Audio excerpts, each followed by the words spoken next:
Bonjour à tous, j'espère que vous allez bien. On se retrouve aujourd'hui pour une nouvelle recette qui va être la panna cotta au caramel. J'espère que ça va vous plaire. Avant de commencer, si vous aimez mes vidéos, pensez à vous abonner à ma chaîne. Venez aussi me rejoindre sur mes réseaux sociaux. Et maintenant c'est parti, on va commencer. Il faudra 30 cl de lait, 40 g de crème liquide entière avec 30% de matière grasse, 15 g de sucre en poudre, une gousse de vanille ou sinon une cuillère à soupe d'arôme de vanille, une feuille plus la moitié d'une feuille de gélatine et sinon 1 g d'agar-agar. Je commence dans un récipient d'eau bien froide par y mettre mes feuilles de gélatine à réhydrater. Pendant ce temps-là, dans ma casserole, je viens verser le lait, la crème liquide, et j'y ajoute le sucre en poudre. Pour ma part, j'ajoute les graines et ma gousse de vanille dedans.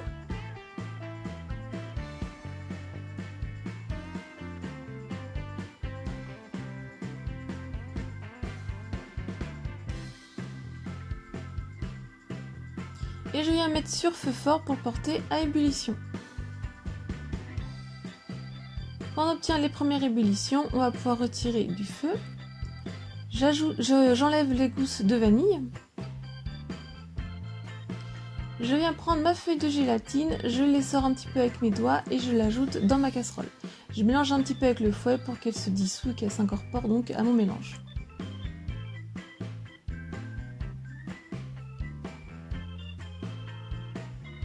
Une fois que ça a bien été mélangé, je laisse un petit peu refroidir quelques minutes et je viens verser dans mes verrines.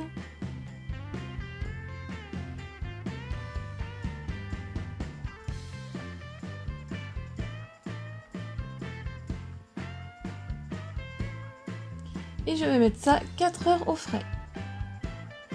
Ensuite on va faire le caramel. J'ai fait une vidéo spécialement dessus, donc je vous la mets dans le petit i ou sinon en barre d'infos. Donc je viens dans ma casserole verser mon sucre, vous pouvez le faire à sec ou comme moi ajouter un petit peu d'eau. On mélange avec l'eau pour que ça soit bien homogène. Et ensuite on va porter ça sur feu doux à ébullition. Avec un sopalin ou un pinceau un peu humide, vous enlevez le surplus qui est au-dessus du sucre qui s'y est mis. Et ensuite on n'y touche plus et on va laisser porter à ébullition pendant plusieurs minutes jusqu'à ce qu'on obtienne une belle couleur dorée. N'hésitez pas un petit peu à tourner votre casserole comme ça pour que ça soit un peu plus homogène, mais sinon vous ne touchez pas avec une spatule dedans. Vous laissez brunir. Une fois la bonne couleur obtenue, on vient ajouter la crème liquide qui est un peu tiède. Faites attention, c'est très chaud et aussi attention aux éclaboussures. Et en même temps, je mélange avec ma spatule toujours sur le feu. Je mélange bien pour que la crème liquide soit bien incorporée.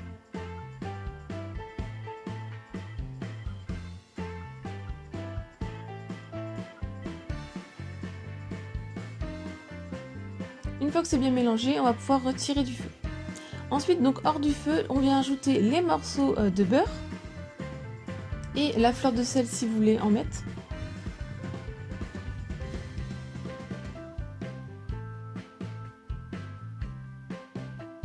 On laisse un petit peu refroidir, environ 5 minutes, et ensuite on va venir le verser dans un pot. Et notre caramel est prêt.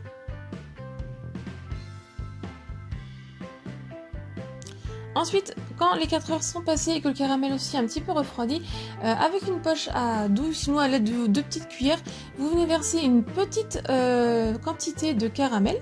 Vous tapotez avec le dessous pour que ça devienne bien homogène, qu'il s'étale bien le caramel. Vous faites attention de faire une fine couche. La recette est terminée, j'espère qu'elle vous a plu. Si c'est le cas, mettez un j'aime. Laissez-moi un commentaire pour me dire ce que vous en avez pensé. Partagez-la un maximum autour de vous. Venez me rejoindre sur mes réseaux sociaux. Si ce n'est pas encore fait, pensez à vous abonner. Si vous voulez voir d'autres recettes, je vous laisse cliquer sur le côté. Et moi, je vous dis à très vite. Bye!